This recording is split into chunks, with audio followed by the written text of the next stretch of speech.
Right, and we are entering the first part of the safari. However, I'll introduce briefly the animals to you, but you'll be seeing them towards the end as well. Everybody say hello to Brenda. Hi, Brenda. In the driver force by the creation of an safari. Like they can see it there. Or over there. Off to your right in the back, there's a nilgai. Up here is some black buck. And to your left, there's also some black buck, but we'll get into these a little bit later. Enjoy these animals. Delight in extraordinary beauty. And remember, whether they are out in the wild or here in our reserve, these animals must be treated.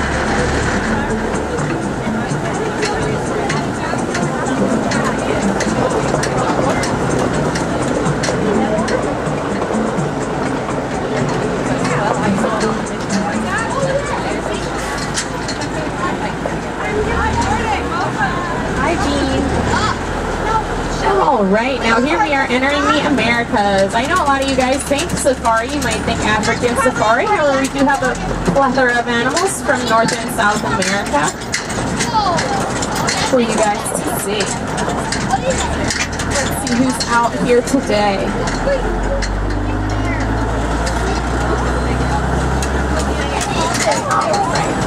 Coming up on your right, you may see some of these birds walking around. These are called rhea. They're kind of like a mini ostrich. They're a member of the rat-type family, which means large flightless birds. The emu and the ostrich, which you'll also see today, are also members of this family. Now these rheas, you can tell the difference between the males and the females because the males have a black ring of feathers around their neck where the females stay all gray. These rheas can lay about 20 eggs at a time. Oh, and those are some fallow deer. You don't see them often. They're usually hiding. Now these rheas can lay about 20 eggs at a time, and the male will incubate those eggs for about 40 days long.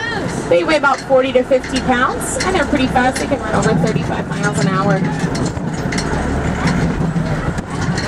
A little later, you'll probably see a all-white rhea, and that is not an albino rhea. It's probably further up there.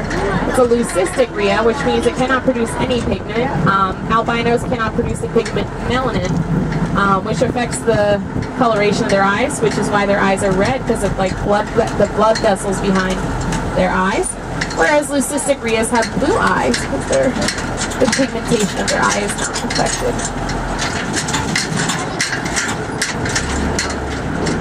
Alright, up to your left, you're going to see some Roosevelt elk. Anybody know which Roosevelt these were named after? Teddy or Franklin? Teddy, correct. Teddy Roosevelt was really big on conservation, so a lot of animals have to do with him. These Roosevelt elk have the males are the only ones with antlers. Anybody know the difference between antlers and horns? No? Alright, antlers fall off every year, actually. So these males will lose their antlers once a year. When they start to grow them back in, they go through a period called rut. It's where they get very territorial and aggressive during breeding season. And they're actually known to aggress against our zebra trucks. That's why a lot of them have some dents in them. Because a lot of the times we have to try and stop fights between males because they get very, very aggressive. Also, that velvet around their antlers comes off as well with the antlers. The velvet is there to provide nutrients for the antler to grow. And when the velvet's starting to fall off, they like to rub their antlers against trees. However, that damages the trees, which is why we have little fencing around all of our trees, just to make sure they stay alive and well.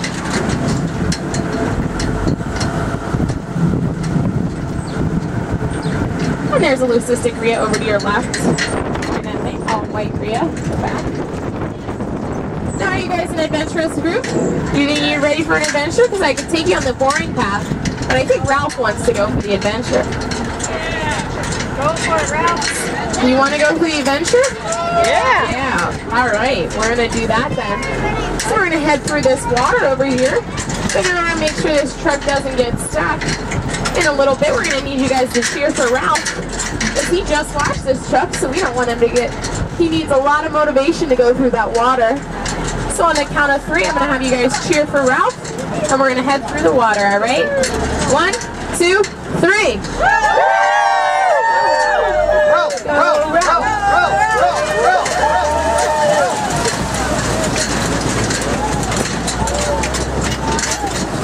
And what a great job Ralph did. We did not get stuck at all.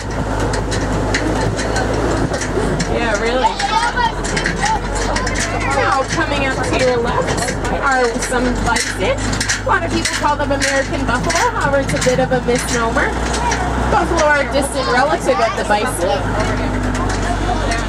Now, these bison were populated over 1.3 million before westward expansion, where they dropped to below 600,000. And they continued to drop because a lot of people on trains would just kind of shoot them for target practice while they were riding on the train. They really didn't care about the bison too much. However, they've been well conserved, and now they're doing well. They're not in danger of extinction. These bison can weigh over 2,100 pounds. And they can run pretty fast, about the speed of a horse if they really wanted to, which is amazing being they're so large. When we stop, there's another leucisticrea over to your right. One in all white. Now when you go to Camp Aventura today, in the middle, you'll be able to see Sweet Pea. She's one of our baby bison. She's a little older now. She's not quite a baby, but she is young, and you'll be able to see her interacting with her trainers today. And bison, when they're actually born, when they're babies, you might be able to see a few on the hill up there. They're a really light, or like an orange color. They're a bright orange. There's another one running right there, a little baby. Actually, stop running. Start again. But the babies do have this bright orange color at birth, and then they end up developing the darker brown coloration that you see on many of the bison. Now, has anybody ever been to Africa before? No? Well, today is your lucky day, because we are going to Africa. Anybody know what kind of animals we might be seeing in Africa? What'd you say? Horses? What'd you say? Lions, yes. Okay, I'm sorry. I can't hear from far away, but you were right, ostriches. What else? They have a long trunk? Elephants, correct. We've seen a lot of animals from Africa today. Giraffe, yep, them too. Rhinos, yep, you're right as well. You guys are good. There she comes anyway. All right, now over your right, you already see an ostrich. They're going to be all around, so you'll be able to see them in every direction once we head on a little further into Africa. Now these ostriches are the largest bird that is living currently, and they have produced the largest egg. Their eggs weigh about 2.5 to 3.5 pounds. Take about 2.5 hours to boil if you ever wanted to boil one. And they are also about the size of 12 chicken eggs. Now the males are the darker black coloration, and the females stay gray. Their eyes can be about 2 inches in circumference, and their brains are smaller than either eye. So they are not the smartest animals by any means. All right. Now over to your left, you're going to be starting to see some elephants. These are African elephants. Anybody know the difference between an African and an Asian elephant, aside from the fact that they are from Africa? No? Nothing? Their ears, I heard, yes, that is correct. African elephants, their ears are the shape like the continent Africa. And Asian elephants have a bit smaller ears. African elephants are generally a little bit larger than Asian elephants as well. And all African elephants have tusks, whereas Asian elephants, only the males have tusks. Now these tusks can grow to be about 8 feet long, and they can weigh over 80 pounds each. Now elephants traditionally weigh about 7 tons, and they can grow to be about 12 feet tall. The largest known elephant, which is now in the Smithsonian Museum in Washington, D.C., is over 22,000 pounds and stands over 13 feet tall. It's a very big elephant. Now these trunks that the elephants are using now and always use, they have over 100,000 muscles in their trunk. They can use their trunk as a snorkel if they want to go swimming. They can just stick it straight up in the air and be able to breathe. It's pretty neat. You can also pick up something as small as a dime.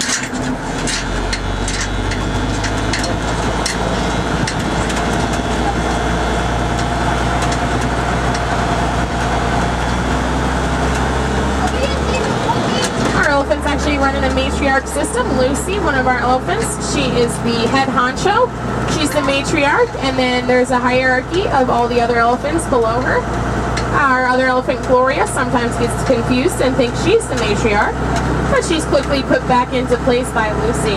They have to be fed in their specific order, and they also go in and come back out from their home, which is back there, in that same exact order.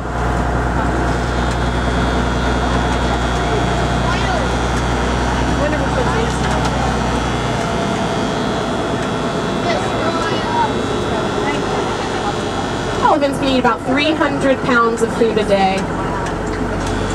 So that's how they get so big. Now over to your right are some rhinos in the back there. And there's one heading towards the gate actually too. These are white rhinos. They're one of 5 species left of rhinos in the world. Now they are a more numerous species. There's about 17,500 of them still left. And doesn't it kind of look, does it sound weird that they're white rhinos, but they kind of look gray? It's because the term white came from, the Dutch used to say wide, and when the Americans were listening to the Dutch speak, they thought they were saying white, so we took it to be a white rhino. The only difference between them and black rhinos is that their wide mouth kind of chomps grass, and then the black rhino has like finger-like projections to take leaves off. Now over to your right there, you just passed some Asian water buffalo. Now it's really uncommon to see these guys out of the water. You only see it about like 2 hours a day. They are always in the water. They use those crescent-shaped horns to throw dirt onto their backs to protect from the sun and insects. And in India, their milk is used because it's had a really high fat percentage, so they use it to make liquid butter.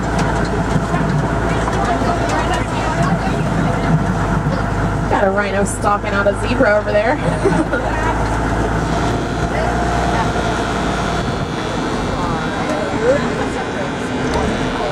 Over to your left, that's Petrovich. I call him Fred because it's easier, but he's our Marabou stork. They call him Petrovich because he kind of looks like a Cold War border guard. He will just walk back and forth all day long. Now over to your right, you'll see another rhino. Rhinos are in fact my favorite animal in the entire safari. I think they are just the cutest things. They actually are really affectionate too to our warners. They appreciate a good back rub. Anybody know what a rhino's horn is made of? Hair, and yeah, it's keratin, so it's an extension of their integument. It's made of compressed skin, or not skin, I'm sorry, hair, known as keratin, and you can actually cut it off and it'll just regrow. A lot of times those horns are used in Western medicine, but people don't know that they only have to cut the horn off. They don't have to actually kill the animal. However, that's how they quickly became in danger of extinction. But now we're just trying to conserve their population.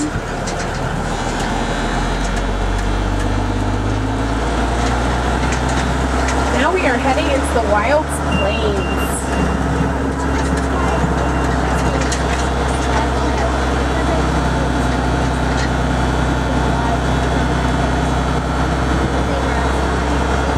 Now coming up on your right, those little cinnamon and white colored creatures. In the back there, those are Dama gazelles. You'll see plenty more a little bit later on, but I just saw them first, so I'll point them out to you. Now these Dama gazelles, whenever they're feeling like they're in danger and they want to warn the rest of their gazelle pack, they will get on, they will stiffen all 4 of their legs and start hopping up and down. It's really funny to watch. It's a behavior called pronking. They just do that to let the other members of their group know that there is danger coming.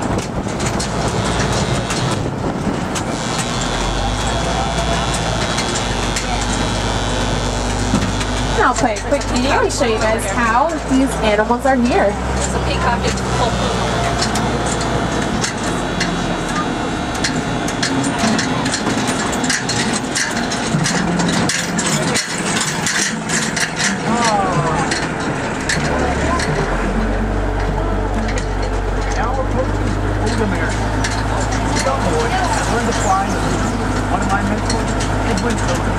Edwin was a legendary South African adventurer, filled with life rescuing animals. He taught me how to land on mud strips and quick jump just to reach the end. Later, when we got the idea to build this seaport, named the small airstrip transport animals to the park and recover pennies adventure wild North America.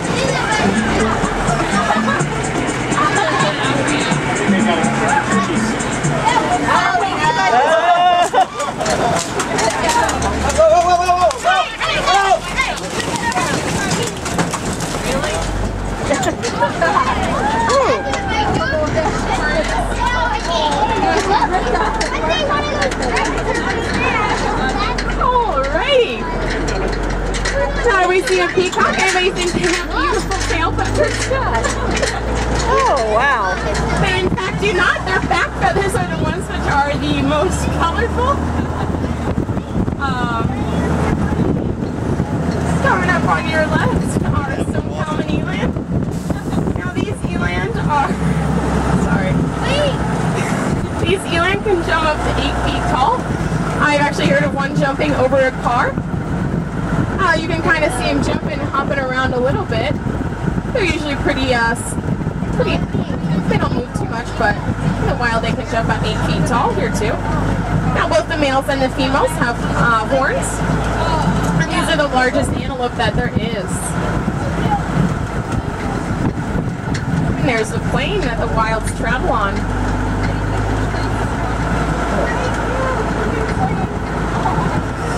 Now to your right is a Ellipsan waterbuck. Now these waterbuck have a waterproofing secretion that they let out that helps them stay dry in the water. They use the water to escape predators. They also have like a little circle on their rear. Looks kind of funny, like a little bullseye.